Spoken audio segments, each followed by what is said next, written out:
Okay, so as I was just saying, so as the number gets closer and closer to 100, 75% of that will be around 25, and then you add 25 and you're back up to 100 again. And you just end up in this, it's not really a loop, but what it ends up doing is the terms get closer and closer and closer to 100. You'll see 99.1, 99.2, 99.5, 99.9, 99.99, right? They'll never actually hit 100 because you're never actually like going, you have to be at 100 to get back to 100. And since we are never at 100, we'll never hit 100.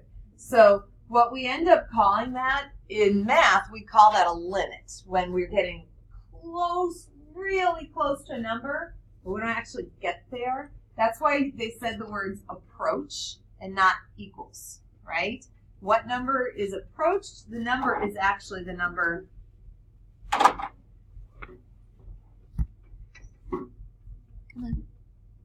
The number that's approached is actually the number 100. So our infinitieth term is about 100. It's not 100, but it's really, really close. So 99 and a whole bunch of 9s, right? Okay. So anyway, so that's that. We're going to talk more about how to find this number today. So, but first, let me just tell you what we're doing today. So today we're going to do section 1.3.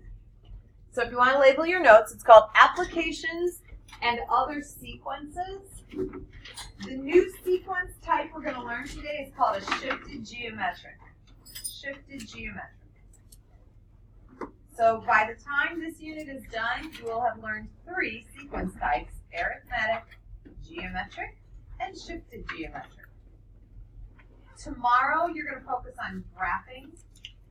Friday, which is pretty simple, applying points. Friday, you're finally going to learn the explicit rule for arithmetic, which a lot of people have been asking me for. So that's Friday. All right. Oh, and when we're done with the lesson, you guys are going to take your first quiz. So it will be a group quiz. Oh, that was one other thing I wanted to talk about. I'm going to pause this. So that's the day. Now, do not write this down. Yes? Are we going to be able to use our calculator on the test? Yes. Good question. Any other questions before we get into the lesson? All right, long run value. So I have a question. We've been talking yesterday about exponential growth and exponential decay. And so we talked a little about money, right? And if you have some money earning a nice interest rate, it will go whoop like that, right? Okay. Or if we talked about a car, it'll go whoop like that, right? Okay. What if we're talking about population? Population grows exponentially, right? So when I was young, so I grew up, I was born in 1970. So when I was young, I remember the big news when our world population hit 4 billion. I mean, it was huge, right? And now our population is it's over 7 billion. It's almost double that in, 30, 40 years, right? So if in 40 years we have doubled the world population, but it took how many thousands of years to get to that 4 billion, we're on an upswing, right? Okay. Can our Earth sustain a population that continues to grow exponentially like this forever? No. Literally, for no other reason, there's literally not enough space, right, to fit infinitely many people. So what ends up happening with populations is you grow real slow, and then you hit this upswing, and then you start to level off. And that leveling off could be based on literal space limitations. It could be based on resources, right? Food, water, whatever. Could be based on health, disease, whatever happens to infect a large population, right? All of those factors kind of limit the total population that the planet can sustain. So what we actually, in science, you actually call that what's called the carrying capacity. It's like the highest, the population is just not going to be able to go above that. Now, in real life, you can have a population that like hovers and might edge up above the carrying capacity, but then will be brought back down to it again. Like it's never going to keep skyrocketing. Once it hits that carrying capacity, it'll pretty much stay right around there. So that carrying capacity in math, well, in calculus we still call it the carrying capacity, but in here we're going to call it the long run value. The long run value. So we can also call it kind of the limit, right? It's like the ceiling. Like we're not going to go higher than this. That's the limit that we're going to hit. Okay. Now, limits or long run values don't just affect populations, right? Let's talk about a happier subject like hot chocolate. So, believe it or not, same thing applies to hot chocolate that applies to population, world population. So if we take a mug of hot chocolate and we set it on the counter, it's going to start cooling.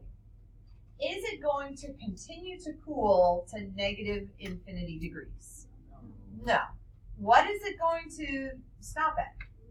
Room temperature, right? It's not like it hits room temperature and continues to get colder and colder, right? Like, oh my gosh, my hot chocolate froze, right? Yeah, so it's just gonna kind of, so it'll drop, it'll kind of level out at room temperature, right? Might hover a tiny bit above there, but eventually it's just gonna kind of level out at room temperature. That again would be a long run value. Does that make sense? Okay. So it's that value you're going to hit like way out when you're at like infinitely many terms. That's that long run value. All right. So that being said, now we are going to get to a long run value. We're going to put it all together. So we're going to learn our new type of sequence, and then we're going to apply the long run value concept to the sequence. So we're going to start with a nursery. So a nursery is not just a place that holds babies. It's also a place where they grow plants, right? Okay. So here we go.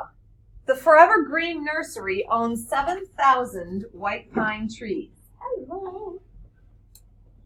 All right.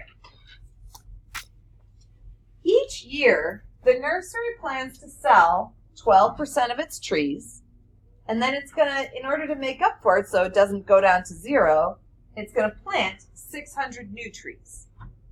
So every year, we sell 12% of our trees, and then we plant 600 more. First question of the day. If we're going to write a recursive rule, would we start with u sub 0 or u sub 1 for this? Why do you think u sub 0? Yeah, because your 7,000 is an initial value, and if we're talking about time, then u sub 1 would represent how many trees do we have after 1 year, right? And then u sub 2, how many trees after 2 years? Does that make sense? So u sub 0 is that starting initial value, and then we go from there. All right, so go ahead and write your u sub 0, and then in your groups, I want you to really think about how you're going to write your u sub n.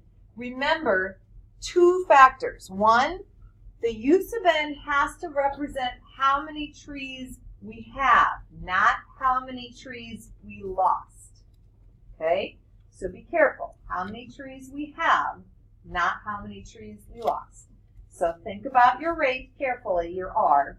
And then also, you might need to think about how are you going to take that 600 into account. So take a minute in your group. See if you can come up. All right, every group is done. So, quiet down, please. What's our u sub 0? 7,000. All right, so we sell 12%, so we do 0.12 times u sub n minus 1, right? Yeah? No? 0.88. Where'd you get 0.88 from?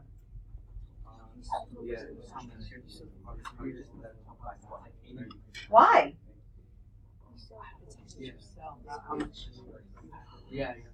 Because it's how much you have left, not how much you sell off, right? Yeah, I know. You guys know I kind of get the point of it. You're right. Yeah. All right. So it is. It's 0.88 You can think of it as 1 minus 0.12, which equals 0.88 of, so 88% of the trees we had at the beginning of the year.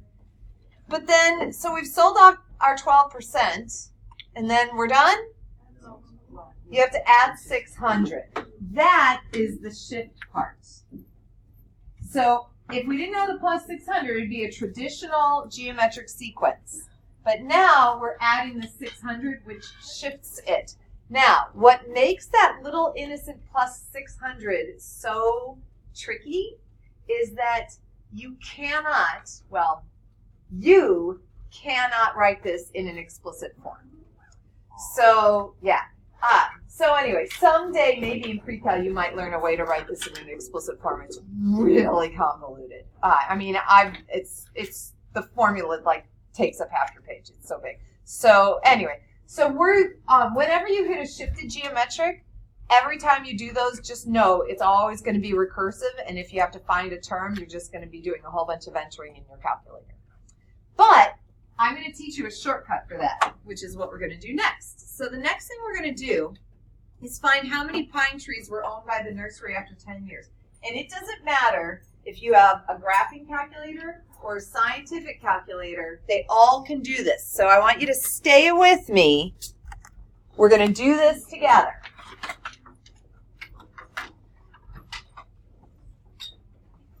All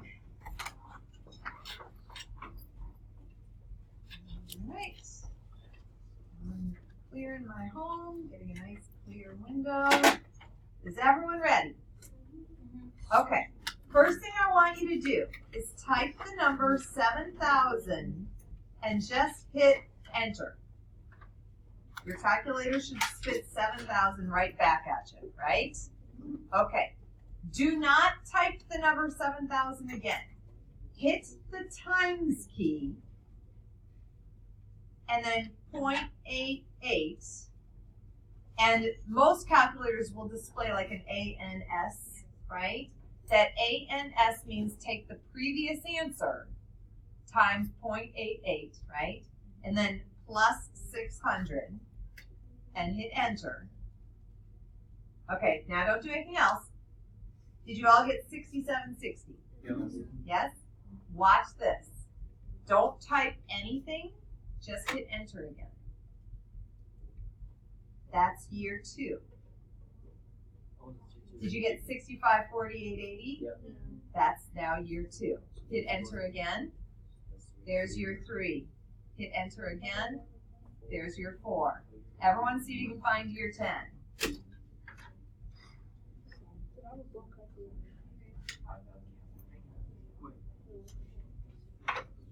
you want to borrow a brick? Yeah, borrow a brick. They're great. I kind of like you guys are getting used to the bricks because it'll help you in count 3.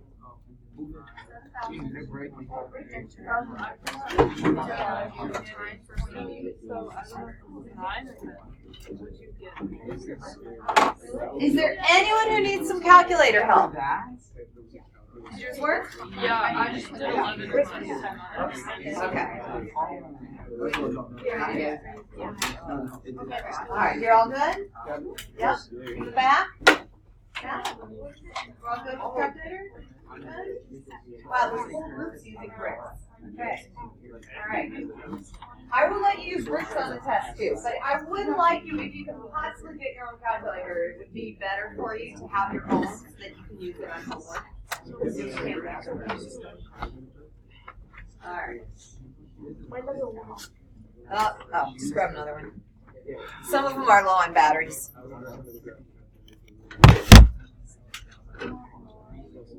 All right. Now, long run value, you can sit here and just keep hitting enter as many times as you want. Might take you a while. See if you can figure out a long run value. I'm going to give you about maybe 30 more seconds to see what you come up with, or you can just take a guess. Long run value, remember, is what happens as the number of terms goes to infinity. So you can just sit here and hit enter as many times as possible. My number's still dropping.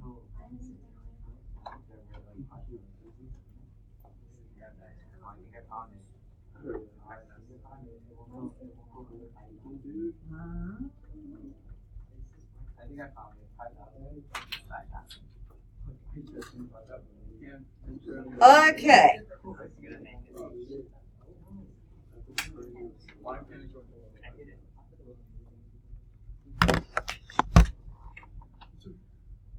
So, I want you to try something, all right?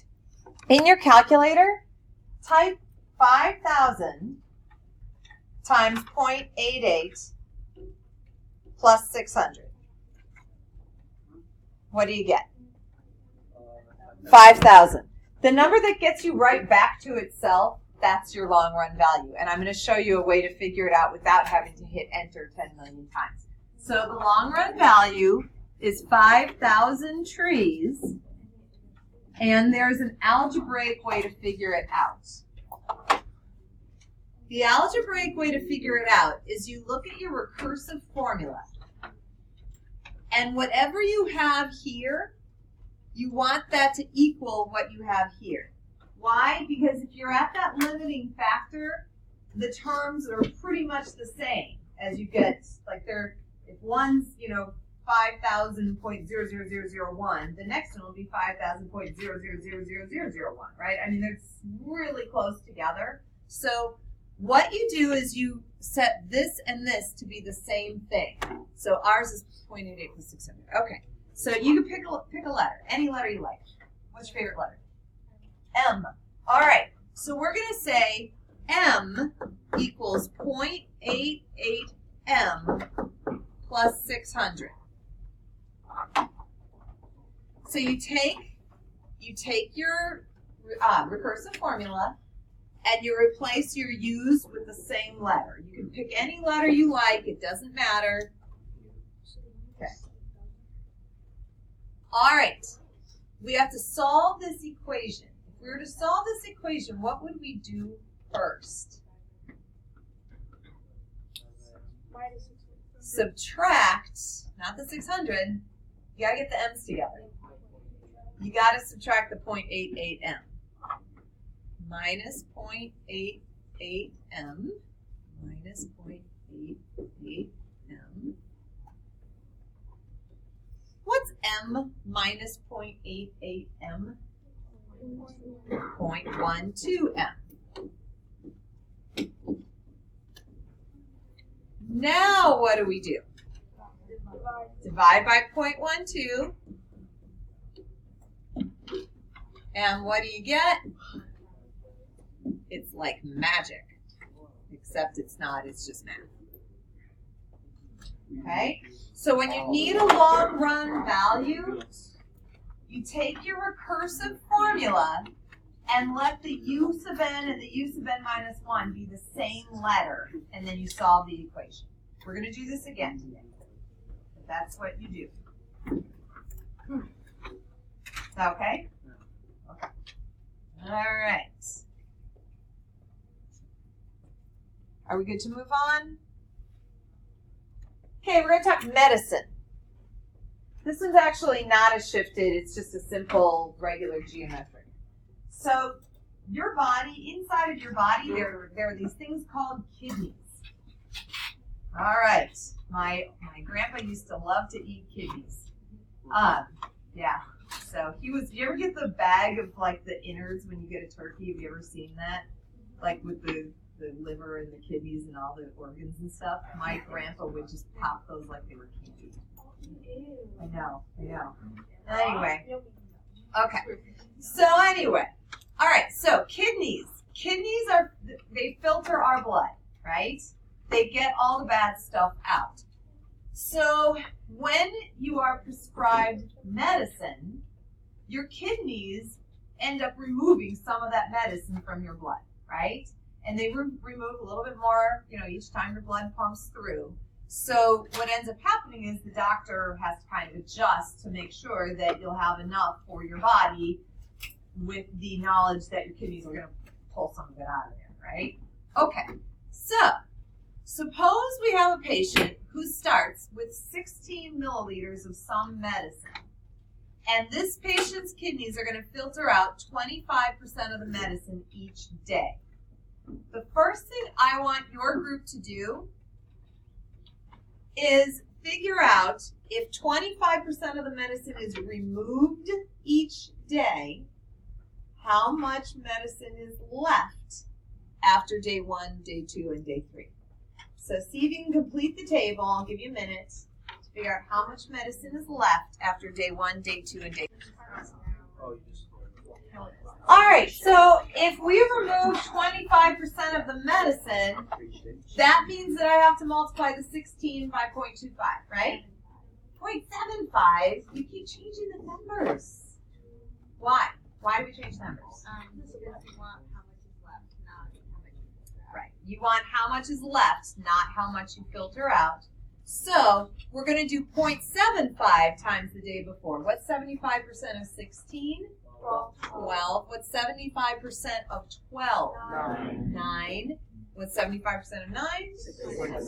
6.75 or 27 fourths, right? Okay. So whatever you like, fractions or decimals. Okay. So any questions on the table? Now, when we write a recursive formula that generates this sequence, I'm going to give myself some space here. So for step 2, when we write a recursive formula, what is the first thing we have to write every time we write a recursive formula? Your u sub 0, or if you're u sub 1, if you start with u sub 1. We start with u sub 0, which is 16. That has to be there.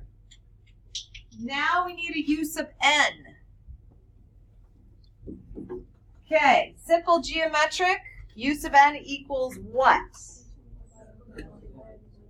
Beautiful. Very good. 0.75 u sub n minus 1. Any questions on the formula? All right.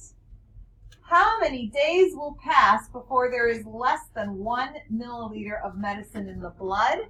Go ahead and hit enter and see how many times you end up having to hit enter to find that.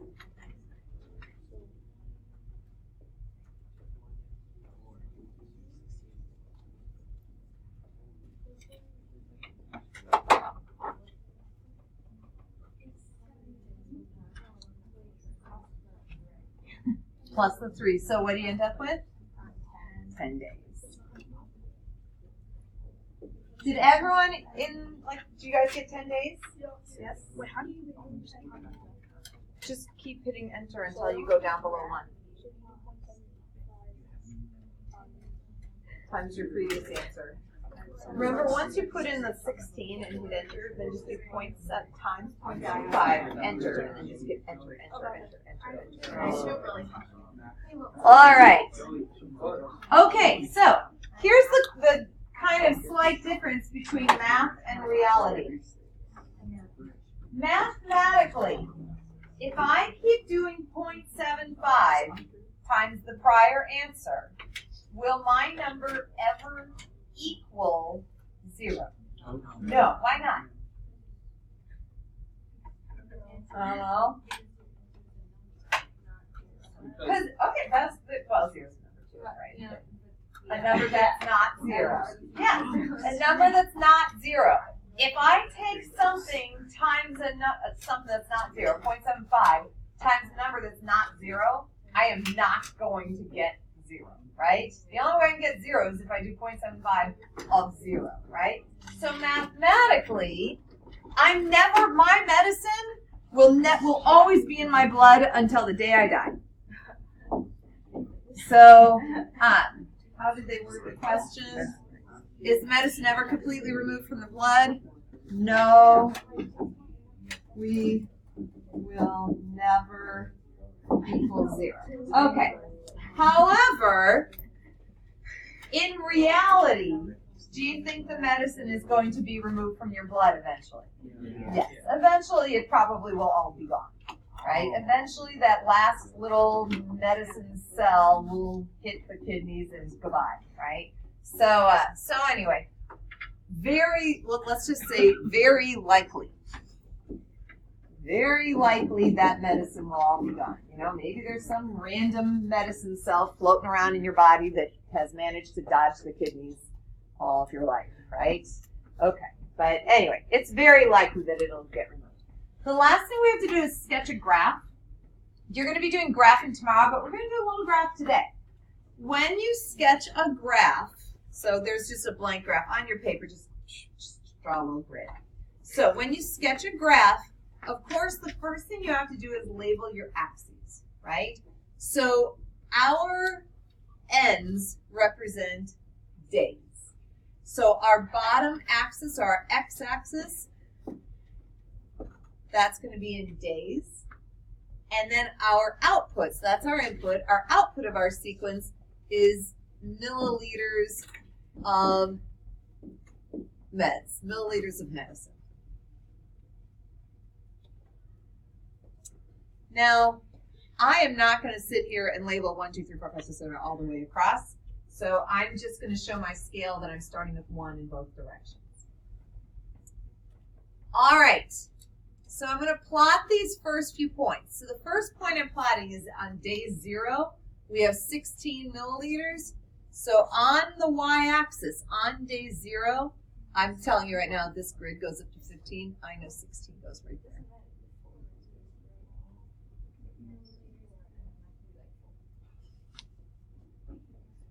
On day 1, we have 12. So 15, 14, 15, 12. On day 2, we had 9. And then day 3, we had 6.75. If I were to keep going so that we could describe what happens in the long run,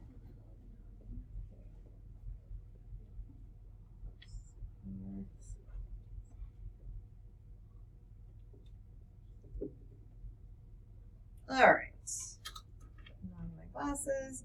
So then we have around 5. And we have around a little below 4. A little below 3. Just a little bit above 2. About 1.5. Whoops. That's not very good. About 1.2. 0.9. 0.7. 0.5, and it's just going to go on from there, right? All right, so what do you think the long run value is based on our graph? It's 0. It's 0. It's what that graph, as our number of terms goes to infinity, what y value is the graph kind of flattening out at, right? It's going to flatten out around 0. Okay. So, I'm going to write that. So, long run value is 0. All right, any questions on the medicine problem? No? All right, good. We've won. Oh, first, you know what? This is just an example. If you want to try this, I think I'm going to cover this up. So here's what you have. You have u sub n equals 0.85 times u sub n minus 1 plus 45. I want everyone here to take a minute and find the long run value, knowing nothing else. Think of how to do it algebraically with an equation. Remember, you replace the u's with the same letter and solve. Oh, is it the same equation? No. Oh, yes. It's like the one where you got 5,000. Similar method. Okay, so the book calls the number, the use C. You don't have to use C. You can use M or Q or a picture of a cat, right? Whatever makes you happy. Okay. Either way, you subtract 0.85 from both sides, and you get 0.15 C equals 45. You divide both sides by 0.15, and you end up with a long run value of 300. Everyone get 300? Yeah? Okay. Good. All right, last problem. Jack Abby are working at the community pool for the summer. They need to provide a shock treatment of 450 grams of dry chlorine. Then they add 45 grams of chlorine each day after the initial treatment. Each day the sun burns off 15% of the chlorine. Write a recursive formula to model the situation. Find the amount of chlorine after 1, 2, and 3 days, and how much will there be in the long run. I want to make sure you understand how this works because it's worded a little funky, and last period I had a group, like one group do it totally different from the other groups, and they both were right, like in the way that they interpreted the problem. So here's how I want to make sure you understand it. We start with 450 grams. The sun burns off 15%, and then just say kind of like the beginning of each next day, we're going to add 45 grams. So you start with 450, you burn off 15%, and then you add the 45. Does that make sense? Okay. It's just like the tree one. So my recursive formula, what's our u sub 0? 450. And then each day, we're going to take our previous amount and multiply it by what? 0.85, because that's what's left of the previous day, and then plus 45. Plus 45. So there's our recursive formula. You throw that in your calculator. So 450 times 0.85 plus 45. All right. So my first day, I got 427.5. My second day, did you guys get 408.375? And then third day, 392.119 roughly. Okay, did you guys get something like that for your first 3 days? Good. Now, long run value. Do I want to sit there and hit enter 100 times on my calculator? You might, right? Okay. So instead, Brian, pick a number. Pick a letter. Oh, okay. C. You're almost C. All right. C, 0.85. There's nothing wrong with the letter C. Oh, whoops, that's a 45. That's not a 0.85. Yeah. I completely forgot. All right. Minus the 0.85. Bless you. What's 1 minus 0.85? 0.15C equals 45. Divide by 0.1, I can write 0.15. And our long run value, I don't know what this is. What's 45 divided by 300? 300. That's our long run value. Okay, how are we feeling about this? Not bad? Okay, good. I like shifted geometrics. Yeah, they're kind of fun. All right, so here's what we're going to do. We're not going to do this. This is what Miss Milton does, so we're going to just do this. Okay, so we're going to take quiz 1, 1, 1, 2. We do them as a group. Are they open notes? Yes. Yes. Can you use your calculator? Yes. Can you talk to each other? Should you turn them in individually or as a group? As a group. As a group. Staple them together. Make sure they're all done. Make sure you all match. Turn them in. You're going to have a little over a half hour.